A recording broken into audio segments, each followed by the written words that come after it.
you, Madam Deputy Speaker.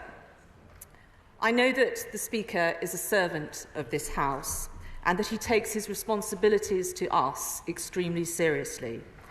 It is that duty towards us and our rights as members in this place that commands our respect of him. We all have obligations in this place to ensure that all views can be expressed and that individual members and parties of all colours and sizes can have their say. As a member of the government benches, sometimes that is difficult on opposition day debates. Motions are always deliberately confected to try and engineer the greatest possible backlash against members. But we, on this side of the House, have never asked that the procedures of this House be upturned in order to mitigate against such pressures. Even when we have faced extreme abuse.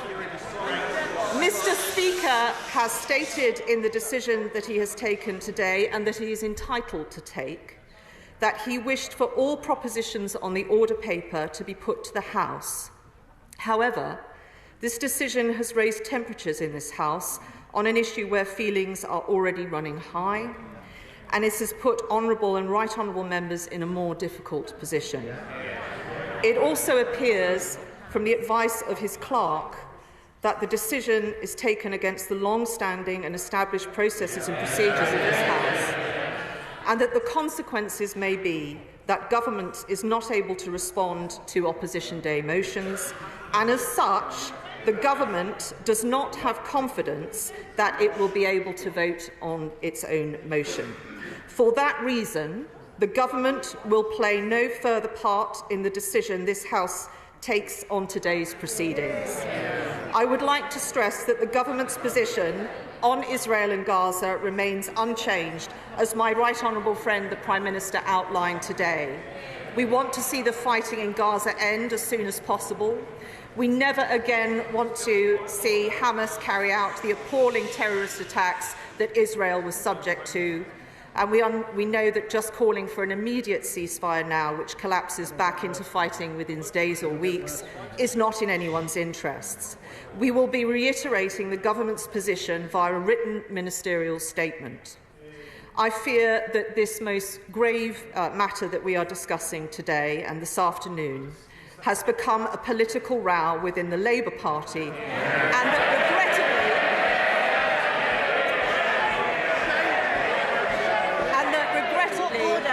I want to hear the point of order. Thank you. Thank you, Madam Deputy Speaker.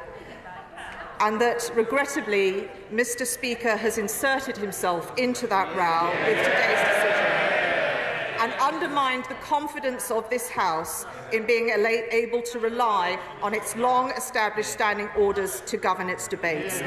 Long-established conventions that should not be impaired by the current view of a weak leader of the opposition and a divided party.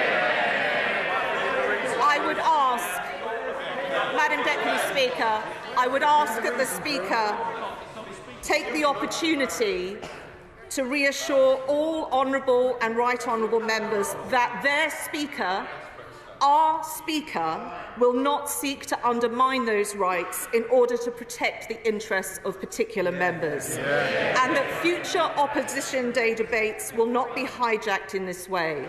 And I say this, Madam Deputy Speaker, for the benefit of all members.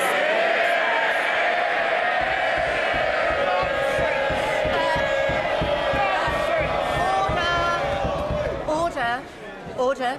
I will take further points of order, but I think it will be helpful if I just explain that I thank the Right Honourable Lady for alerting me to her point of order, and just to explain that if the government is not going to move its amendment, the questions will be, first of all, on the current amendment, and secondly, on the motion itself, either as amended or in its original form.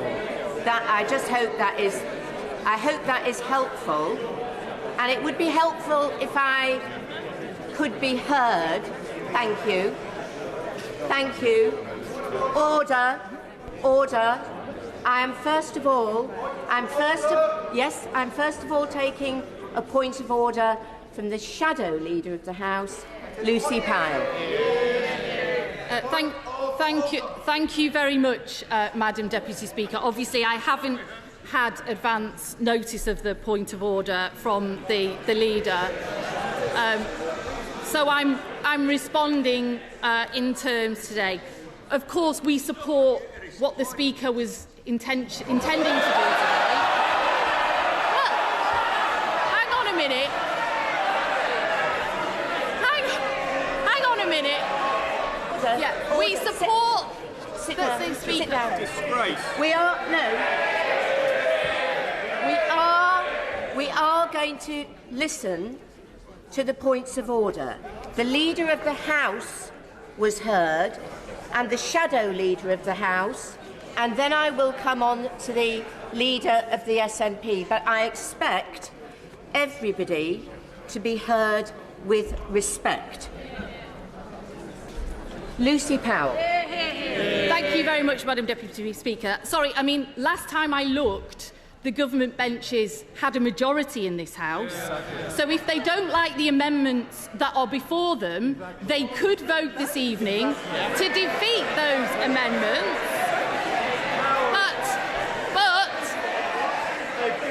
But they have decided now not to, I understand, vote in those debates. So perhaps we have to ask the question whether or not they do still command a majority in this House this evening, or whether they're trying to hide behind some other reason. Because keep shouting, you're just embarrassing yourselves, quite honestly. You've given up governing. Absolutely giving up governing. The Speaker is trying, I think, Madam Deputy Speaker. Order. It's so bad just to be shouting the Shadow Leader of the House down. Members and right honourable members should think what they are doing in behaving like this. The Shadow Leader of the House will be heard, and I am sure she will be coming to the point of order that she wants me to rule on. A large number of members on this side of the House who wanted to express their view this evening in being able to vote for a motion in their name, for an amendment in their name. OK? They're still shouting me down, Madam Deputy Speaker. They have an amendment in their name, which they obviously clearly don't have the numbers to now get through this House, because and it's astonishing, really, Madam Deputy Speaker, that the party opposite are now suddenly finding themselves standing in defence of the Scottish Nationalist Party, something I didn't think I'd see very often. But if they've got the numbers to command a majority in this House, then they should vote for their amendment. The Speaker had every right to let us have a say on ours this evening, to have the maximum number of options. And the Leader of the House might want to consult the former Leader of the House, the member for North East Somerset, who said that the Speaker had in fact taken the right decision to make sure that the maximum number of options were available to this House this evening. So thank you very much, Rhoda. Well, let me just confirm again that if the government doesn't move its amendment, the other amendments and the main question will be taken. I just think Stephen Flynn, point of order.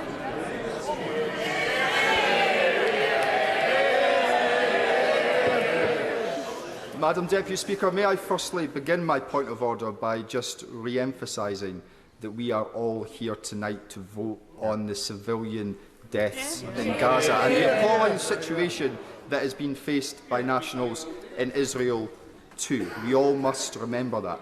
Madam Deputy Speaker, if I have listened correctly to what has just been said, on SNP Opposition Day, should the Labour Party's motion be carried, then the SNP's vote will not be held.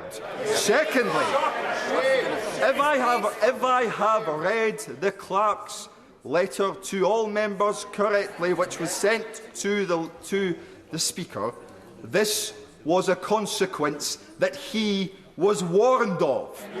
So can you please advise me, where on earth is the Speaker of the House of Commons?